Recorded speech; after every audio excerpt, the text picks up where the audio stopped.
This is obviously a clock tower, as you can see, but this isn't just any clock tower.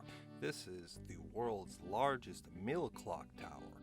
Its magnificent four-sided faces went into operation about 1910. It currently isn't operating, as you can tell by the face, but speaking of the face, it's the second largest face in the world, only to Big Ben. And that's really all I have to say about that. I got these gloves recently, and there's really only one thing I wanted to know. Not if they'll fit, obviously, look, they'll fit, they're stretchy. She'll fit you like a glove, literally, but if they're heat resistant. So, get a little map gas and we'll turn the heat up. And yeah, they seem to be doing a pretty damn good job.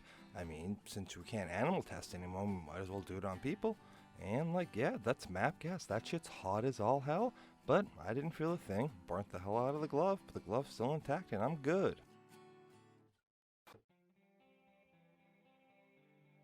This, as you can tell, is a dam. But not just any dam. This is the Great Stone Dam. This was completed by Abbott Lawrence and the newly founded Essex Company in 1848. This dam is really what kicked off Abbott Lawrence's social experiment. I mean, come on, the city's named after him, for God's sake. I mean, he knew how to build a dam, I guess. This was the largest dam in the world for a period of time. We'll talk more about that in a second. But you don't know where a coat like this under a bridge like this, man, there's some sketchy stuff going on down here. That's for sure. I mean, it took me 2 takes to get this footage because this man was one of many who was shooting up down there. Alright, all you lovebirds out there, this one is for you. Settle down and enjoy the ride.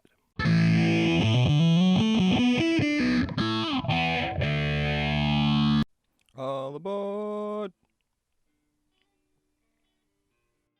This is a train station. The Patricia McGovern train station, to be exact.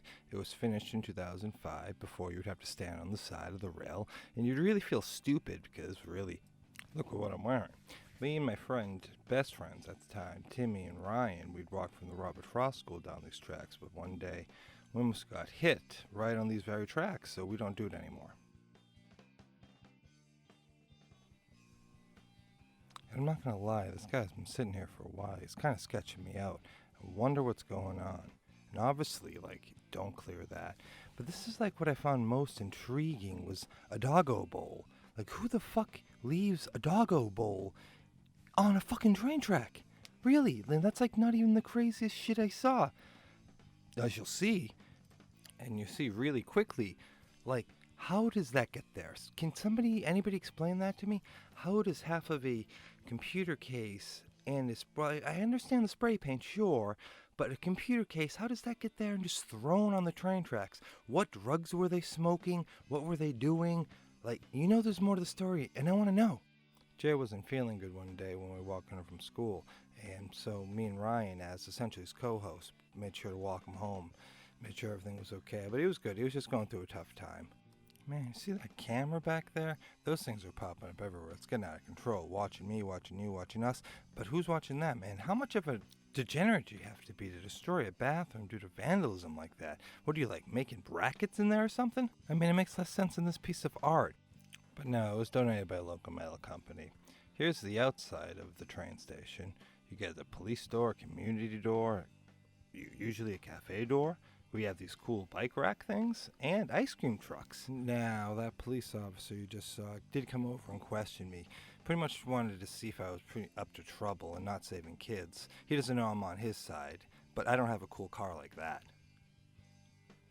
After a long day of filming and running through the streets, I could have got corona on my shoelaces, and you can't save children if I have it on my shoelaces, so I figured this would be the quickest and most efficient way to get my laces off to be replaced. The dam has only needed the plywood flashboards to be replaced since its construction, which is why they made it into a hydroelectric power plant that pushes out 60.8 megawatts in 1981. But let's go to a montage. Everybody seems to like those. I made it.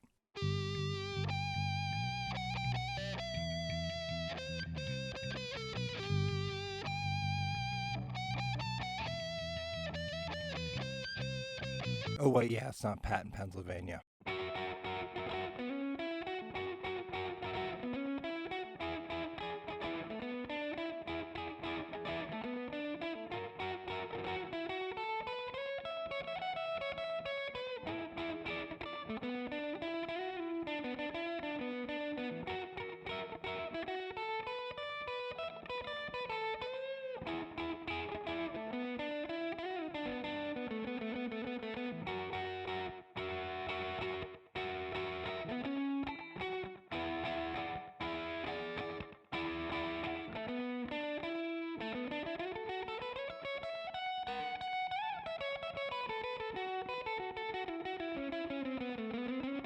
Okay, enough of that stupid fucking montage. Melco used to be a great electronics store, by the way. I do have to give a shout out to New Balance for converting their factories into making masks for the medical industry right now, which has given me the inspiration to learn how to sew, so I'm indirectly saving other people's children. This guy, he's a professional panhandler. These two, they look like it's a domestic, but I'll explain in a second. What they were doing was shooting up, long story short. And here we have somebody's Baudet. Beautiful establishment for rent. That's a lot of trash. I wonder how many people are living down there. I'm probably going to say 2 or 3, easily by that. And what's scary about this is, how do you think that got there, and what is it? And who steals a bike and just leaves it like that? Just so much garbage. So much. I mean, at least it's in piles, but it's fucking crazy. Like, there's nothing that makes you feel more comfortable than seeing that at your parks. You know what I mean? Like, prepare to die or walk into a hole like this. And I also got messed up on this shot because this fucking junkie over here needed to shoot up. And it got really strange as he started getting a little more aggressive and kind of making it seem like he was going to block me. And nice spray paint, by the way. And I just got out of there, man. But I go to the other side. 1, 2, 3. They're everywhere. Wear shoes, guys. I was actually going to tell some stories that I legally can't right now, but statute of limitations. But a girl was sitting there over here, and guess what she was doing? Boom, shooting up. And I know she was shooting up because I come back 20 minutes later, and guess what I find? Well, you'll see in a second, but it was like, come on, you have to find a better place. You couldn't even tell she was doing that, but I knew it. 93.7, We Cause Cancer, from Lawrence to Boston. This is the Lawrence part of it. And here we have a 3-bedroom, 2-bath with a window that's got a good pricing and a beautiful waterfront view. Here it's not so much. You're kind of exposed to the elements, and I wonder if the dude fell up there. There's a lot to be discussed about that. And this is a lot of shit. But I like this kind of area, and I'm neither going to go back with a biosuit, obviously, because, but it looks like a castle, you know what I mean? They even using the trees to hang stuff. That's pretty nifty in that ladder. Total burnt down old castle vibe, but they already gutted the VCR. I was disappointed. But I was able to go on a nice adventure and see all these beautiful sights and sounds, get a nice sunburn, and this was really good for my mental health, I'm not going to lie, after being cooped up for so long. But then I saw this, and this creeped me out, because I know people doing that. Imagine the balls it takes to climb that and go in there every night, man. So that kind of set me on my path, and then I found the way in. But I didn't go in there today, because I didn't have climbing gear and shit, obviously. You don't do something like that without climbing gear. But they just, pill bottles straight to needle ran, right there. That's how we roll. This I never understand, too. We give so much away to homeless people, and they take handfuls of it, and they just throw it and pile it up. That looks safe to me. I bet it's fucking live. But look at that. You gearheads, look at that chain. That's a big chain. That's a nice chain.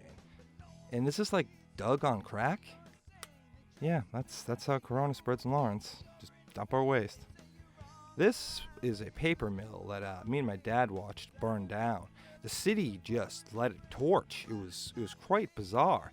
They didn't even try to fight it. They just threw water on the borders, and it really made no sense. But it was a good show. It smoldered for 7 hours, and you saw what that sign said. I got safety glasses, and they let this Merrimack Paper Company burn. And there's even evidence over a decade later of the original torch.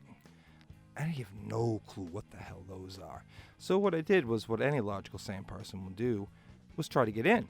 Why not? There's a group of homeless people over there. I might have given them 5 cigarettes, and 5 cigarettes get you the access key, essentially. I didn't go too far in this building, because I did watch a guy go in when I was walking by, and I never saw him come out, and I really didn't want to run into him, and there kind of was somebody yelling really random things, and I think they were trying to freak me out. But this is pretty cool. I've never been back here, and it's kind of my civic duty to make sure there's no children that need to be saved. I mean, imagine the Instagram photos you can take back here. You put up those filters, you get the hella follows. I'm really surprised more junkers haven't scrapped this stuff, but these are my guys over there. Here we have a continuous glucose monitor system. They're pretty nifty, I'm not gonna lie. You just like rip the fucking tab open and make sure all your contents are in. You gotta make sure everything's in there. Obviously, it's really only the applicator, the injector, the sensor, and then two alcohol pads and a bunch of paperwork nobody ever reads. You open it up, make sure everything's there. You line up the keying. You can see the big cutout in the top matches in, or it won't work. It won't depress like that. It won't be as depressed as me. But you get a nice needle. Rip it right off your mom like you don't care about her. Clean up the other side and just slap that shit on. You're good for 2 weeks. No finger pricks. Nothing. Trick is to use these band-aids they give us because they retain Mason adhesion. Tap it with your sensors. You can use it with your phone. It's NFC. It's good to go. Also, it's time to do the cholesterol injection, and I'll leave the quote in about what she thinks about that. Oh my god!